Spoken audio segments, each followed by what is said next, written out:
నమస్కారం, సిటీ న్యూస్కు స్వాగతం. ముందుగా ముఖ్యాంశాలు.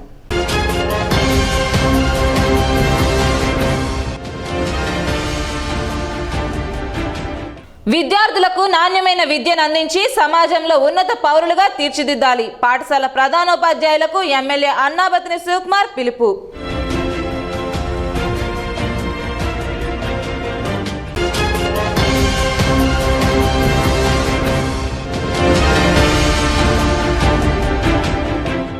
అవినీతి దౌర్జన్యాలకు కేంద్ర బిందువుగా మారిన వైసీపీ ప్రభుత్వం. టీడీపీ మాజీ మంత్రి ఆలపాటి రాజేంద్ర ప్రసాద్ ఆరోపణ.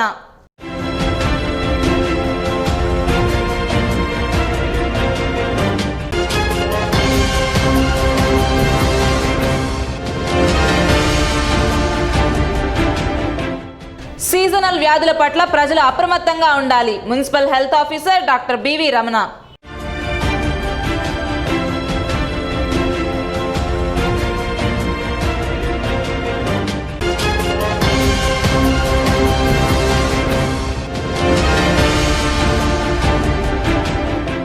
జనసేన అధినేత పవన్ కళ్యాణ్ జన్మదిన వేడుకను పురస్కరించుకొని పలు సేవా కార్యక్రమాలు చేపట్టిన జన సైనికులు.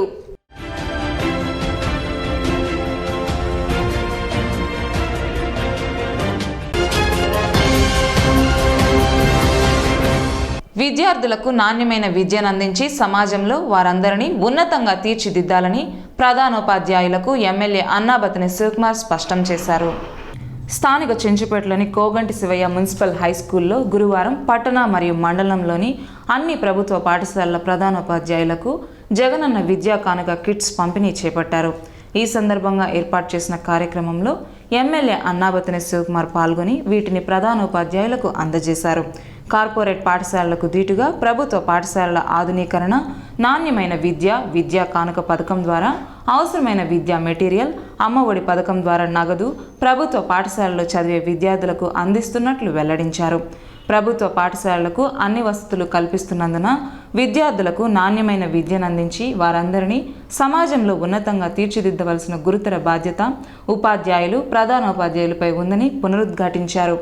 కార్యక్రమంలో municipal commissioner M Jaswantharao, 3 town CI B Harikrishna, MEO M Lakshminarayana, ఆయా పాఠశాలల ప్రధానోపాధ్యాయులు పాల్గొన్నారు.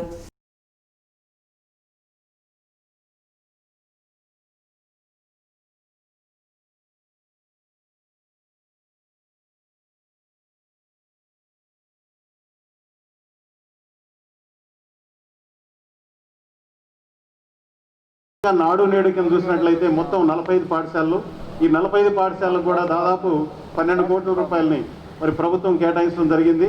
ఇంత మొత్తం మరి పాఠశాలలో ఖర్చు పెట్టింది మరి ఈ ప్రభుత్వమే, మన శాసనసభ్యుల వారు. అదేవిధంగా మరి మన సీఎం జగన్మోహన్ రెడ్డి గారు పిల్లల ఏళ్ల ఆసక్తిని, పేద పిల్లలు ఎవరైతే బడుగు బలహీన వర్గాల పిల్లలు ఎవరైతే మన దగ్గర పేద పిల్లలు చదువుకుంటున్నారో ఆ పేద పిల్లలందరూ కూడా మరి మంచి దుస్తులు ధరించాలి, అదేవిధంగా మంచి షూ వేసుకోవాలి, మంచి క్వాలిటీ కలిగినటువంటి టెక్స్ట్ బుక్స్ చూసినట్లయితే మళ్ళీ బైలింగ్వల్ మెథడ్ ఎప్పుడు కూడా లేనటువంటి విధంగా ఒక ఇంగ్లీష్ ఒక పేజీ, తెలుగు ఒక పేజీ ట్రాన్స్లేషన్ 1వ తరగతి నుంచి 6వ తరగతి దాకా బుక్స్ని పూర్తిగా సమూలంగా మార్చేసి సెమిస్టర్ సిస్టంలో పెట్టడం జరిగింది. మన ముఖ్యమంత్రి గారు వైఎస్ జగన్మోహన్ రెడ్డి గారు కార్పొరేట్ స్కూల్స్లో చదివే పిల్లల కంటే వీళ్ళు తీసిపోరు అన్న విధంగా మరి వాళ్ళందరికీ కూడా మెటీరియల్స్ ఇవ్వటం జరుగుతుంది. బుక్స్ కావచ్చు, షూస్ కావచ్చు, డ్రెస్ కావచ్చు, టెక్స్ట్ బుక్స్ కావచ్చు, నోట్స్లు కావచ్చు, బెల్ట్ కావచ్చు, అన్ని రకాల ఫెసిలిటీ వాళ్ళకి ఇచ్చి కార్పొరేట్లో చదివే పిల్లలు ఏ రకంగా ఉంటారో అలాగే మన మున్సిపల్ స్కూల్స్ కావచ్చు, ఎలిమెంటరీ స్కూల్స్లో కావచ్చు, లేకపోతే రూరల్ స్కూల్స్లో కావచ్చు, ఎక్కడ చదివినా కూడా ఈ పిల్లలు కూడా అలాగే ఉండాలనే ఉద్దేశంతో మరి ఈ కార్యక్రమాన్ని ఏర్పాటు చేసి మరి చేశారు.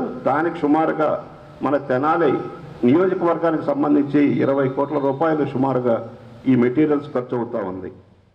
అంటే నాణ్యమైన విద్యని మనం అందించగలిగితే ఆ విద్య ద్వారా ఈ రాష్ట్రంలోని పేదవాడి పిల్లలు కూడా బాగా చదువుకొని జీవితంలో బాగా ఎదగగలుగుతారు, వాళ్ళ కాళ్ళ మీద వాళ్ళు నిలబడతారు అని నమ్మి ఆ స్టాండ్ మీద నిలబడి దాన్ని ఇంప్లిమెంటేషన్లో సక్సెస్ చేయటం కోసం కొన్ని వేల కోట్ల రూపాయలని ఈరోజు ప్రైమరీ ఎడ్యుకేషన్ కోసం ముఖ్యమంత్రి గారు ఖర్చు పెడుతున్న మాట వాస్తవం, యథార్థం కూడా. ఇది మీకు తెలుసు, నాకు తెలుసు, ఈ రాష్ట్రంలో ఉన్న ప్రజలందరికీ తెలుసు.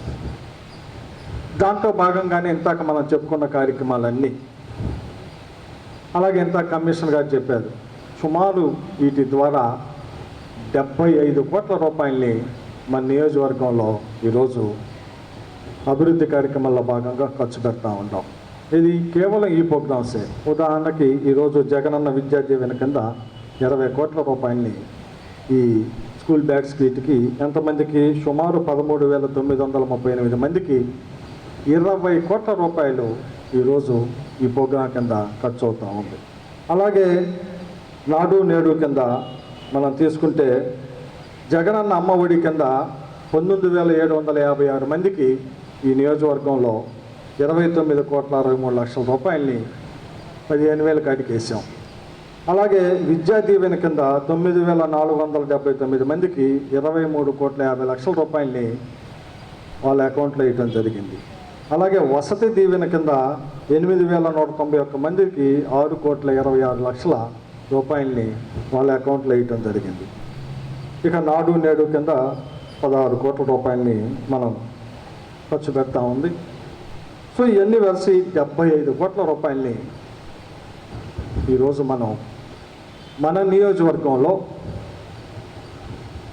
క్వాలిటీ ఎడ్యుకేషన్, పేదవాడి పిల్లలు బాగా చదువుకోవాలన్న ఉద్దేశంతో ఇంత భారీ ఎత్తున ఒక నియోజకవర్గానికి ఇది ఖర్చు పెడతాము.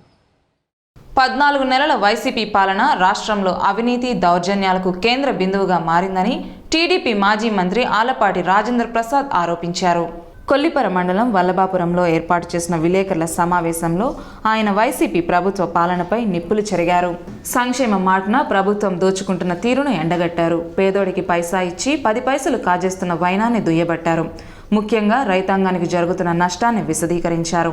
పట్టిసీమ ప్రాజెక్టు నిర్మాణం కాకుంటే నేడు డెల్టా రైతాంగం అనేక వ్యవసాయ ఇబ్బందులు ఎదుర్కొనేవారని గుర్తు చేశారు. నాడు పట్టిసీమ నిర్మాణాన్ని జగన్ రెడ్డి వ్యతిరేకించారని వెల్లడించారు. అదేవిధంగా ఇళ్ల స్థలాల విషయంలో జరుగుతున్న దోపిడీ తూర్పారబట్టారు. పేదలకిచ్చే ఇళ్ల స్థలాల విషయంలో టీడీపీ అడ్డుపడుతుందని చెప్తున్న వైసీపీ నేతల మాటలను ఖండించారు. మీరు అమలు చేయలేకపోతా ఉన్నారు. పంటల బీమా పథకాన్ని ఇవాళ మేము చాలా గొప్పగా అమలు చేస్తున్నామని చెప్పి రైతులకే ఆ నిర్ణయం వదిలిపెడుతున్నామని చెప్తే ఇవాళ వాళ్ళు కట్టుకోలేనటువంటి పరిస్థితి అని చెప్పి మీకు మనం చేస్తూ ఉన్నాం. అది కూడా ఇదివరకు జాతీయ వ్యవసాయ విధానాన్ని ఒకటి ప్రకటించమని చెప్పి మనం అనేక సంవత్సరాల నుంచి మనం కోరుతూ ఉంటే ఇవాళ ప్రీమియం లేకపోతే ఈ యొక్క ఇన్సూరెన్సు గ్రామ పరిధిగా తీసుకురావాలని చెప్పి మనం ప్రయత్నం చేయమని చెప్పి అడిగితే ఇంతవరకు సాధ్యం చేయడానికి ప్రయత్నం చేయనటువంటి ప్రభుత్వం ఈనాటి ప్రభుత్వం అని చెప్పి మనం చేస్తూ ఉన్నాం. అంతేకాకుండా మన ప్రాంతంలో ఉన్న రైతాంగం ఈరోజు మనం ఒకసారి ఆలోచించినట్లయితే ఏ పట్టిసీమ అయితే నువ్వు వద్దన్నావో ఆ పట్టిసీమ లేకపోయినట్లయితే ఇవాళ ఈ డెల్టాలో ఉన్న రైతాంగం ఏ రకంగా ఇబ్బంది పడేదో ఒకసారి గుర్తు తెచ్చుకోవాల్సిన అవసరం ఉంది. జగన్మోహన్ రెడ్డి గారిని ఈ సందర్భంగా గుర్తు చేస్తా ఉన్నాం. అంతేకాకుండా ఈ రోజున పేదవాళ్ళకి ఇళ్ల స్థలాలు ఇస్తుంటే చంద్రబాబు నాయుడు గారు తెలుగుదేశం పార్టీ అడ్డుపడుతుందని చెప్పి చెప్పుకునే పరిస్థితిలో ఈ రోజున ఈ రాష్ట్ర ప్రభుత్వం ఉంది అంటే ఎందుకు ఎక్కడ అడ్డుపడతా ఉన్నాం, ఎవరికి అడ్డుపడతా ఉన్నాం? మీరు చేసే అవినీతికి అడ్డుపడతా ఉన్నాం. మీరు పైసా ఈ రోజున పేదవాడికి ఇస్తూ మీరు 10 పైసలు తింటున్నారని చెప్పే దాంట్లో అడ్డుపడతా ఉన్నాం. మీరు సెంటు పొలం ఇస్తా అని చెప్తా ఉన్నారు. మీరు సెంటు పొలం పేదవాడికి ఇచ్చి 3 సెంట్ల యొక్క పొలం యొక్క విలువని మీ జేబులో వేసుకుంటున్నందుకు అడ్డుపడతా ఉన్నాం. ఇది దుర్మార్గం. రైతుకి కేవలం కొద్దిమంది రైతులకి న్యాయం చేసే కార్యక్రమంలో భాగంలో కూడా దాంట్లో కూడా అవినీతికి పాల్పడతా ఉన్న ప్రభుత్వం మీది. ఇవాళ పొలాలు ఎక్విజిషన్ పేరుతో సుప్రీంకోర్టు నియమాలను అడ్డం పెట్టుకొని, నిబంధనలను అడ్డం పెట్టుకొని, ఆదేశాలను అడ్డం పెట్టుకొని ఇవాళ 2.5% రెట్లు అని చెప్పి ఇస్తూ మీరు కమిషన్ కొడతా ఉన్న ప్రభుత్వం మీ ప్రభుత్వం. టీడీపీ ప్రభుత్వ హయాంలో టిడ్కో ఆధ్వర్యంలో నిర్మించిన ఇళ్లను లబ్ధిదారులకు తక్షణం కేటాయించాలని టీడీపీ పట్టణ అధ్యక్షుడు మహమ్మద్ కుద్దూస్ ప్రభుత్వాన్ని డిమాండ్ చేశారు. ఈ సందర్భంగా గురువారం స్థానిక టీడీపీ కార్యాలయంలో ఏర్పాటు చేసిన విలేకరుల సమావేశంలో ఆయన మాట్లాడుతూ రాష్ట్ర వ్యాప్తంగా 7 లక్షల ఇళ్లు నిర్మాణం చేసి గత ప్రభుత్వం గృహప్రవేశాలు చేయించిన సంఘటన గుర్తు చేశారు. కాగా నూతన ప్రభుత్వం వీటిని లబ్ధిదారులకు ఇవ్వడంలో మీనమేషాలు లెక్కిస్తుందని, మరికొందరిని అయోమయానికి గురిచేస్తుందని విమర్శించారు. స్థానిక జగ్గడిగుంటపాలెంలో నిర్మించిన 848 ఇళ్లు తక్షణం లబ్ధిదారులకు ఇవ్వాలని డిమాండ్ చేశారు. సమావేశంలో పలువురు టీడీపీ నేతలు పాల్గొన్నారు. ఈరోజు 7 లక్షల మందికి రాష్ట్ర వ్యాప్తంగా కూడా ఇల్లు ఇచ్చే కార్యక్రమం తెనాలి పట్టణంలో అయితే మరి ముఖ్యంగా రెండో దశ అంటే అది అసంపూర్తిగా ఉంది, సగం వరకే పూర్తయింది, దాన్ని అట్టాగా వదిలేశారు. ఇది మన జ్యోతిబాపులే కాలనీలో. ఈ పెదరావూరు దగ్గరదైతే 848 పూర్తి అయిపోయినాయి. దానికి కావాల్సింది పవర్ కూడా ఇచ్చారు. ఒక్క వాటర్ ట్యాంక్ ఒక్కటే పూర్తి చేస్తే వాళ్ళందరికీ గృహాలు పంపించచ్చు. ఎందుకని ఈ రాష్ట్ర ప్రభుత్వం పేదవాడికి తెలుగుదేశం పార్టీ చంద్రబాబు నాయుడు గారి హయాంలో ఆల్పాటి రామప్రసాద్ గారి నేతృత్వంలో ఇల్లు ఇస్తే ఎందుకు ఆపారని చెప్పేసి అడుగుతూ ఉన్నాం.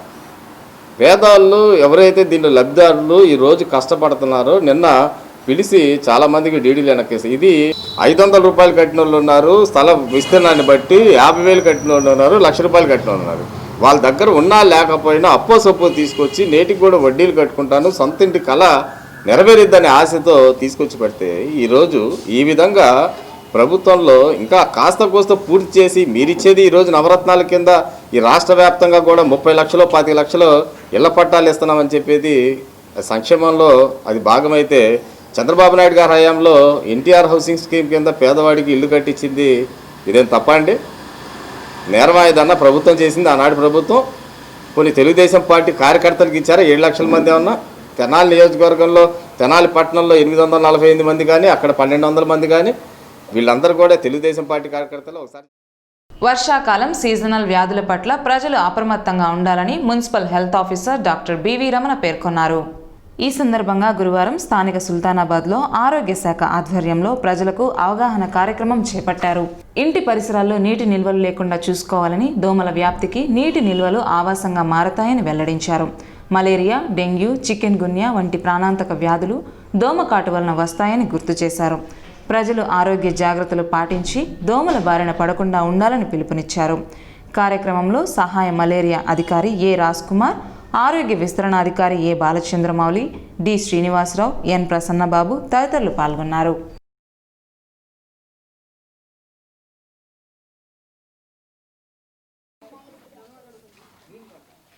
దోమలు చూపించాను. ఎందుకు దోమలు? కొబ్బరి బొండాలు ఉన్నాయి, కొబ్బరి బొండాలు దోమలు ఉంటాయి. అట్లాంటి రోడ్లు ఖాళీ ఉన్నాయి, నీళ్లు ఉన్నాయి, రోడ్లలో ఉంటాయి. మీ అన్నం మెతుకులు మీ చెత్తంతా మొత్తం కాలువలు వేసారు. మరి వాళ్ళకి ఇవ్వకుండా ఎందుకు కాలువలు వేయటం? ఆ కాలువ వేయడం వల్ల ఆగిపోద్ది కాలువ, దోమలు వస్తాయి. అన్నీ మనం మీరు మరి ముఖ్యంగా మరి డెంగ్యూ అనేది ఉధృతం కాబోతుంది. మరి కొన్ని చోట్ల ఆల్రెడీగా మనకి డెంగ్యూ కేసులు నమోదవుతున్నట్టుగా తెలుస్తున్నాయి. కాబట్టి ప్రజలందరూ కూడా అప్రమత్తంగా ఉండాలి. మరి ఈ యొక్క డెంగ్యూకి కానీ లేకపోతే చికెన్ గున్యాకి కానీ మలేరియాకి కానీ ఈ కోవిడ్-19 కరోనాకు కానీ అన్నిటికి కూడా జ్వరం అనే సిమ్టమ్స్ కొన్ని తేడాలు ఉంటాయి. కొన్నిటికి మోకాళ్ళ నొప్పులు ఉంటాయి, కొన్నిటికి ఒళ్ళు నొప్పులు ఉంటాయి, కొన్నింటికి వాంతులు ఉంటాయి, కొన్నింటికి విరోచనాలు ఉంటాయి. కాబట్టి ఎన్నడూ కూడా కొన్ని సిమ్టమ్స్ తేడా ఉంటాయి. కానీ జ్వరం అనేది కామన్గా ఉంటుంది. కాబట్టి ప్రజలందరూ మరి జాగ్రత్తగా ఉండి ముఖ్యంగా ఇప్పుడు సీజనల్ డిసీజ్లో ముఖ్యంగా మనం చేయాల్సిన ఏంటంటే నీటిని కూడా కాచి చల్లార్చి నీటిని తాగాలి. మనం ఆల్రెడీగా కరోనా నేపథ్యంలో వేడి నీళ్ళు తాగమని చెప్తున్నాము. అదే సిమ్టమ్స్ ఫాలో అవ్వాల్సి మీరు. అట్లానే మనం ముఖ్యంగా చేయాల్సిందంటే చుట్టుపక్కల పరిసర ప్రాంతాలు శుభ్రంగా ఉంచుకోవాలి. వర్షాకాలంలో వచ్చేటటువంటి వ్యాధుల గురించి అవగాహన కల్పించటం, డెంగ్యూ, మలేరియా, చికెన్ గున్యా ఇలాంటి వ్యాధులు దోమల వలన వ్యాపిస్తాయి కనుక ఆ వ్యాధుల యొక్క అవగాహన కల్పించి ప్రజలకు రాకుండా జాగ్రత్తలు తీసుకోమని చెప్పడం, హెచ్చరిక చేస్తూ ఉన్నాం, సూచనలు చేస్తున్నాం. ఈ యొక్క కార్యక్రమంలో మరి మున్సిపల్ హెల్త్ ఆఫీసర్ గారు డాక్టర్ రమణ గారు ఆధ్వర్యంలో మలేరియా, ఫైలేరియా సిబ్బంది, అలాగే శానిటరీ సచివాలయ సిబ్బందితో అందరితో కలిసి మరి ఈ ర్యాలీ కూడా చేశాం. ఎందుకంటే వర్షాకాలంలో ఈ నీటి నిల్వలు ఉండటం వలన దోమలు పెరుగుతాయి. ఆ దోమలు పగటిపూట కూడా కొడుతున్నాయి. జనసేన అధినేత పవన్ కళ్యాణ్ జన్మదిన వేడుకను పురస్కరించుకొని గురువారం పట్టణంలో ఆ పార్టీ శ్రేణులు పలు సేవా కార్యక్రమాలు నిర్వహించారు. ఈ సందర్భంగా స్థానిక తెనాలి కోవిడ్ హాస్పిటల్కు ఆక్సిజన్ సిలిండర్లు వితరణగా అందజేశారు. నిండు నూరేళ్లు పవన్ కళ్యాణ్ ఆయుర ఆరోగ్యాలతో వర్ధిల్లాలని ఆకాంక్షించారు. కార్యక్రమంలో శ్రీ హెచ్ శ్రీనివాస్, దొడ్డక ఆదినారాయణ, జిడుగు తులసి, కోటేష్ బాబు, డి మధుబాబు, షేక్ ఇస్మాయిల్, ఎం రామకృష్ణ, రవికాంత్, డివిఎస్కే సాయి, రాము, యశ్వంత్, కృష్ణమోహన్, శ్రీకాంత్ తదితరులున్నారు. రాష్ట్ర నాయకులు జనసేన అధినేత పవన్ కళ్యాణ్ గారి వారోత్సవ జన్మదిన సందర్భంగా తెనాలి ప్రభుత్వ వైద్యశాలలో ఆక్సిజన్ సిలిండర్లు, కిట్స్ చవాకుల కోటేష్ బాబు గారి ఆధ్వర్యంలో, నాదెళ్ల మనోహర్ గారి ఆశీస్సులతో ఈరోజు వారోత్సవాల భాగంగా ప్రభుత్వ హాస్పిటల్లో ఈ కరోనా సంబంధించి పేదలకు అందుబాటులో మన పవన్ కళ్యాణ్ గారి జన్మదిన సందర్భంగా జనసేన పార్టీ వారు మనకు oxygen cylinders, B type oxygen cylinders donate చేశారు. ఎంతో సంతోషము. కానీ మనకు ఆల్రెడీ జిల్లా వైద్యశాలకు ఈ కోవిడ్ హాస్పిటల్ సందర్భంగా 1 KL ఆక్సిజన్ ప్లాంట్ వచ్చింది. కాబట్టి మాకు కంటిన్యూస్ ఆక్సిజన్ సప్లై ఉంటుంది అని ఎమర్జెన్సీలో ఇది వాడడానికి మాకు తప్పకుండా ఉపయోగపడుతుంది. చిన్నారులకు బాల్యం నుండి సేవాగుణం అలవర్చడం అభినందనీయమని బీజేపీ జిల్లా అధ్యక్షుడు పాటిబండ్ల రామకృష్ణ పేర్కొన్నారు. పట్టణ బీసీ సంక్షేమ సంఘం అధ్యక్షుడు మేడిపోయిన గంగా యాదవ్ కుమార్తె గౌతమి పుట్టినరోజు వేడుక గురువారం స్థానిక కొల్లావారి వీధిలోని శ్రీ మహాత్మా గాంధీ సేవాశాంతి ఆశ్రమంలో ఘనంగా నిర్వహించారు. ఈ సందర్భంగా ఏర్పాటు చేసిన కార్యక్రమంలో బీజేపీ జిల్లా అధ్యక్షుడు పాటిబండ్ల రామకృష్ణ, వైసీపీ బీసీసీఎల్ రాష్ట్ర కార్యదర్శి తట్టుకుళ్ల అశోక్ యాదవ్, మాజీ కౌన్సిలర్ బచ్చనబోయిన శ్రీనివాసరావు పాల్గొని వృద్ధులకు అన్నదానం చేశారు. కార్యక్రమంలో మేడిపోయిన జస్వంత్ యాదవ్, పి యలమంద తదితరులు పాల్గొన్నారు. ఒక మంచి సాంప్రదాయం, తన పుట్టినరోజు ఇలా వృద్ధుల మధ్య చేసుకుంటా వారందరి ఆశీస్సులు తీసుకోవటం అనే మంచి సాంప్రదాయాన్ని కొనసాగిస్తున్న గౌతమికి మరొకసారి జన్మదిన శుభాకాంక్షలు తెలియజేస్తూ ఉన్నాను. వారందరి ఆశీస్సులతో పాప మరింత బాగా చదువుకొని అభివృద్ధిలోకి రావాలని మనస్ఫూర్తిగా కోరుకుంటా ఉన్నాను. తన అమ్మాయి పుట్టినరోజు ఒక వేడుకగా ఎక్కడో చేయకుండా వృద్ధుల మధ్యలో వాళ్ళతో గడిపే ఇలా నిర్ణయం తీసుకున్నందుకు గంగాని కూడా. మరి ఈరోజు పట్టణ బీసీ సంక్షేమ సంఘం అధ్యక్షులు సోదరుడు మిత్రుడు మేడిపోయిన గంగా యాదవ్ గారి కుమార్తె చిరంజీవి గౌతమి పుట్టినరోజు ఇక్కడ వృద్ధులకి అన్నదానం చేసుకొని కేక్ కట్ చేసుకోవటం చాలా సంతోషంగా ఉంది. పాప నిండు నూరేళ్ళు ఆరోగ్యాలతో జీవించాలని, విద్యాబుద్ధులు నేర్చుకొని మంచి భవిష్యత్తులో ఉండాలని మనస్ఫూర్తిగా కోరుకుంటున్నా. వన్స్ అగైన్ హ్యాపీ బర్త్డే అమ్మ గౌతమి. 3 సంవత్సరాల వయసున్న పిల్లలను అంగన్వాడీ కేంద్రాల్లో చేర్పించాలని ఐసీడీఎస్ సూపర్వైజర్ జి విజయలక్ష్మి పిలుపునిచ్చారు. గురువారం పట్టణ పినపాడులోని 25, 26 వార్డుల పరిధిలోని అంగన్వాడీ కేంద్రాల సిబ్బంది మరియు సచివాలయ సిబ్బంది ఇంటింటికి వెళ్లి అంగన్వాడీ కేంద్రంలో చిన్నారులను చేర్పించాలని అవగాహన కల్పించారు. ఈ సందర్భంగా ఏర్పాటు చేసిన కార్యక్రమంలో సూపర్వైజర్ జి విజయలక్ష్మి పాల్గొని మాట్లాడారు. అంగన్వాడీ పిలుస్తోంది కార్యక్రమంలో భాగంగా చిన్నారులను అంగన్వాడీ కేంద్రానికి తీసుకురావాలన్న ముఖ్య ఉద్దేశంతో ఇంటింటికి వెళ్లి అవగాహన కల్పిస్తున్నట్లు వెల్లడించారు. దీనివల్ల చిన్నారుల మానసిక, శారీరక వృద్ధి పెంపొందడమే కాక వారిని ఆటపాటలతో ఉల్లాసంగా ఉంచేందుకు దోహదపడుతుందని స్పష్టం చేశారు. కార్యక్రమంలో అంగన్వాడీ కార్యకర్తలు, సచివాలయ సిబ్బంది పాల్గొన్నారు. తెనాలి ఐసీడీఎస్ ప్రాజెక్టు పరిధిలో తెనాలి 2 సెక్టార్లో పినపాడు ఈరోజు అంగన్వాడీ సెంటర్లో మన అంగన్వాడీ పిలుస్తోంది అనేది ప్రతి ఇంటికి వెళ్ళి 3+ ఉన్న అంటే 3 సంవత్సరాలు నిండిన పిల్లల్ని ప్రతి ఒక్కరిని నమోదు చేసుకొని వాళ్ళని మా అంగన్వాడీలో జాయిన్ చేయమని పేరెంట్స్ని అడగడం జరిగింది. అలాగే వాళ్ళకి మానసిక వృద్ధి కానీ, శారీరక వృద్ధి కానీ, ఆటపాటల విద్య కానీ అంగన్వాడీ సెంటర్లో ప్రతి ఒక్క బిడ్డకి సక్సెస్ అయ్యేటట్లు అంగన్వాడీ వర్కర్లు చాలా కృషి చేస్తున్నారండి. దానిలో భాగంగానే వాళ్ళకి మంచి పౌష్టికాహారాన్ని కూడా ప్రతిరోజు ఇవ్వడం జరుగుతుంది. ప్రజల సొమ్ము దుర్వినియోగం చేయడం మంచిది కాదని రాష్ట్ర ప్రభుత్వానికి దేశ సర్వోన్నత న్యాయస్థానం కితాబివ్వడం మంచి పరిణామమని కాంగ్రెస్ పార్టీ తెనాలి నియోజకవర్గ ఇన్ఛార్జ్ డాక్టర్ చందు సాంబశివుడు పేర్కొన్నారు. ఈ సందర్భంగా గురువారం స్థానిక మారిస్పేటలోని కాంగ్రెస్ పార్టీ కార్యాలయంలో ఏర్పాటు చేసిన విలేకరుల సమావేశంలో అమరావతి రాజధాని విషయంలో సుప్రీంకోర్టు చేసిన కీలక వ్యాఖ్యలను సమర్థించారు. ఇప్పటికైనా రాష్ట్ర ప్రభుత్వం కళ్లు తెరిచి అమరావతి రాజధాని ఏర్పాటుకు 1000 ఎకరాలు ఉదారంగా ఇచ్చిన రైతుల త్యాగాలను గౌరవించాలని సూచించారు. అదేవిధంగా కోవిడ్ వైద్యం అందించడంలో సేవలు మరింత విస్తృతం చేయాలని హితవు పలికారు. సమావేశంలో పి నాగసూర్య శశిధర్రావు, కె బుల్లియా, చందు అయ్యప్ప, భీమ రమేష్, పి స్టీవెన్ బాబు, పెనుగొండ శివకుమార్, ఎస్కే మాబు, ఎస్ ఏడుకొండలు, షేక్ ఖలీల్, ఎన్ మల్లికార్జునరావు, ఏ కృష్ణ తదితరులున్నారు. అందరూ ఎవరు ఒప్పుకున్నా కాకపోయినా మాకు 151 సీట్లు ఉన్నాయని తరలించి వేస్తామని చెప్పేసి ప్రయత్నం చేసి 16వ తారీఖు నాడే శంకుస్థాపనని ప్రచారం వచ్చింది. దాన్ని ఆంధ్రప్రదేశ్ హైకోర్టు స్టేటస్ కోగా ఆపింది, 2 సార్లు ఆపింది. దాని మీద ఆంధ్రప్రదేశ్ రాష్ట్ర ప్రభుత్వం సుప్రీంకోర్టుకి వెళ్ళి తలుపులు తట్టింది. నిన్న సుప్రీంకోర్టు ఇచ్చినటువంటి జడ్జిమెంట్ని జాతీయ కాంగ్రెస్ పార్టీ తరఫున మేము స్వాగతిస్తున్నాం. ఒక్కసారి సుప్రీంకోర్టు ఇచ్చినటువంటి జడ్జిమెంట్లో కొన్ని కామెంట్లు చూసినట్టయితే, రేపు రైతులు గెలిస్తే ఇక్కడి నుంచి రాజధాని విశాఖపట్నం తీసుకొచ్చి, విశాఖపట్నం నుంచి ఇక్కడ తీసుకొచ్చి ఈ ఖర్చులంతా ప్రజల సొమ్ము కాదా, ఇది అంతా నష్టం చేయటం కాదా అని చెప్పేసి అడిగారు. అంటే ప్రజా సొమ్ము ప్రజల మనం కట్టినటువంటి డబ్బులు ఆ రకంగా ఇష్టం వచ్చినట్టు ఖర్చులు చేయటం, ఇష్టం వచ్చినట్టుగా పిచ్చి ఆలోచనలు, పిచ్చి ప్రయత్నాలు చేయటం చాలా తప్పు అనే భావంతో వ్యక్తపరిచారు. దీన్ని మేము కాంగ్రెస్ పార్టీ తరఫున స్వాగతిస్తున్నాం. ఇప్పటికైనా నేను చెప్పినటువంటి సుప్రీంకోర్టు జడ్జిమెంట్ ప్రకారంగా దాదాపు అంత తేలిక కాదు అమరావతి నుంచి విశాఖపట్నం, కర్నూలు వెళ్ళటం అనేది అర్థమవుతుంది. ఇంకో పాయింట్ ఏం చెప్పారంటే, సుప్రీంకోర్టు వాళ్ళు హైకోర్టు ట్రాన్స్ఫర్ చేయటం కూడా మీ పెత్తనమేనా, మా కోర్టులు సుప్రీంకోర్టు అనుమతి ఉండాల్సింది, మాకేం మా అనుమతి లేకుండా నీ ఇష్టమేనా అనేటువంటి భావం వ్యక్తపరిచారు. దీన్ని మేము స్వాగతిస్తూ దీనికి ఇది ప్రజల విజయం, మన ప్రాంత విజయంగా అభినందిస్తున్నాం.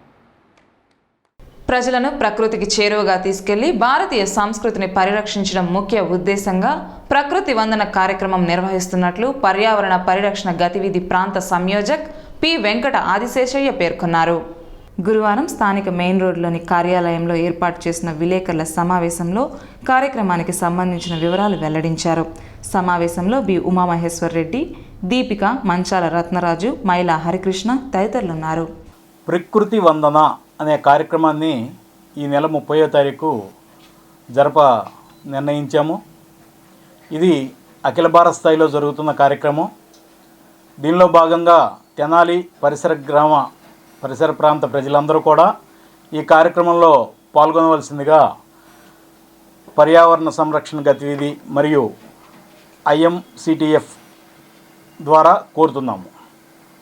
పర్యావరణ సంరక్షణ గతివిధి ముఖ్యంగా 3 పనులు చేస్తుంది. చెట్లను పెంచటము, నీటిని సంరక్షించటము మరియు సింగిల్ యూజ్ ప్లాస్టిక్ నిషేధ దిశగా ప్రజలను మోటివేట్ చేయటము. ఈ కార్యక్రమంలో భాగంగా మనము ప్రకృతితో ప్రజల్ని మమేకం చేయటం కోసం అని చెప్పి ఈ ప్రకృతి వందన కార్యక్రమాన్ని నిర్వహించదలిచాము. ఈ ప్రకృతి వందన కార్యక్రమంలో పూజ చేయవలసిన విధానం: 3 సార్లు ఓంకారం పలికి వృక్షానికి కుంకుమతో పూజ చేసి అక్షింతలు వేసి వృక్షానికి రక్ష కట్టి నీరు పోసి ప్రతిరోజు నీరు పోస్తాము అని చెప్పేసి సంకల్పం చేసుకొని హారతి ఇచ్చి వృక్షం చుట్టూ 5 సార్లు ప్రదక్షిణ చేసి శాంతి మంత్రం పఠించడం. ఇది పూజా కార్యక్రమ విధానం. పంట కాలువను పూడ్చివేయడంతో స్థానిక రైతాంగం వర్షం పడినప్పుడల్లా తీవ్ర ఇబ్బంది పడుతున్నట్లు అంగలకుదురు నిమ్మ రైతాంగం ఆవేదన వ్యక్తం చేశారు.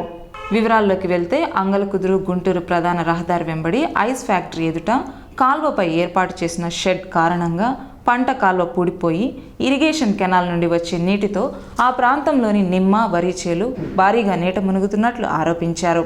అసలే కరోనా కారణంగా ఆర్థిక ఇబ్బందులు పడుతున్న రైతాంగానికి పుండు మీద కారంలా ఇటువంటి సమస్యలు తలెత్తడం విచారకరమని బాధిత రైతాంగం వాపోయారు. అధికారులకు ఎన్ని మార్లు మొరపెట్టినా సమస్యను పట్టించుకోవడం లేదని ఆవేదన వ్యక్తం చేశారు. ఇప్పటికైనా సమస్యపై స్పందించి అధికారులు బాధ్యులపై చర్యలు తీసుకోవాలని కోరారు. కాగా నీట మునిగిన తోటలు రైతుకు ఒకంత బాధ కలిగించడమే గాక మరో కంట కన్నీరు తెప్పిస్తున్నాయి.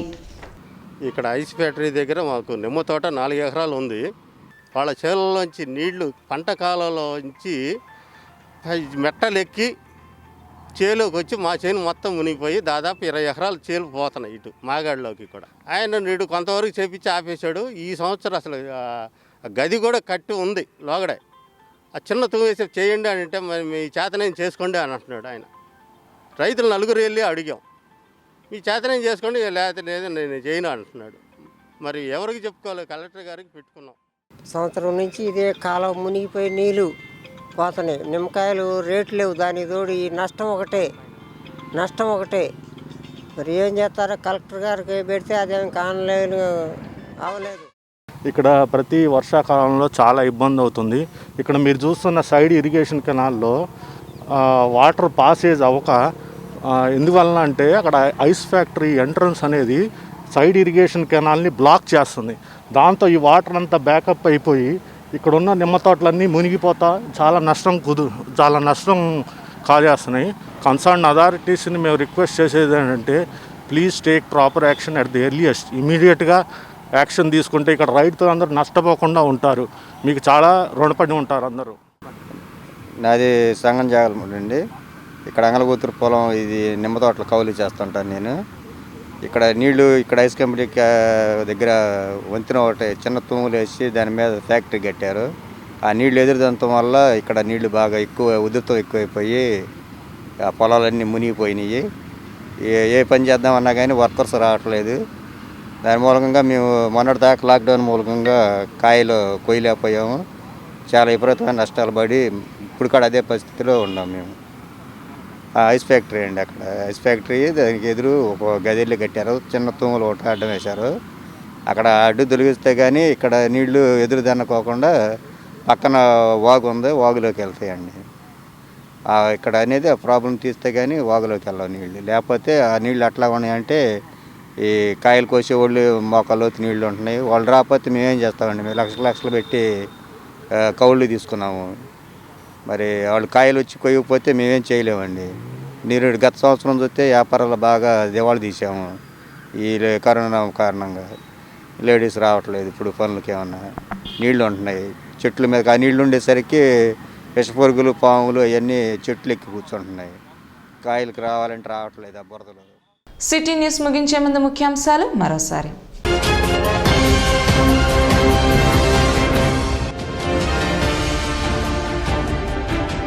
విద్యార్థులకు నాణ్యమైన విద్యను అందించి సమాజంలో ఉన్నత పౌరులుగా తీర్చిదిద్దాలి. పాఠశాల ప్రధానోపాధ్యాయులకు ఎమ్మెల్యే అన్నాబతిని శివకుమార్ పిలుపు.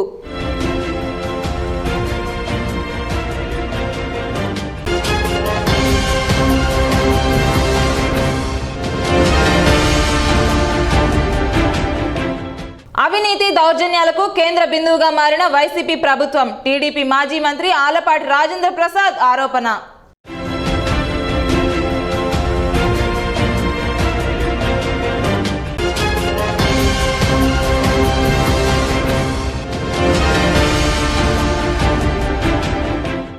సీజనల్ వ్యాధుల పట్ల ప్రజలు అప్రమత్తంగా ఉండాలి. Municipal health officer doctor B V Ramana.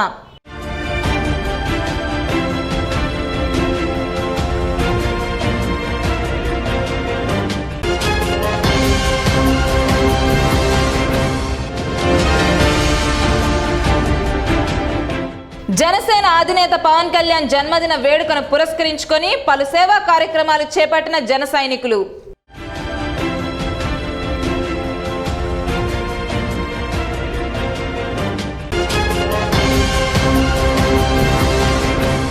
City news ఇంతటితో సమాప్తం. నమస్కారం.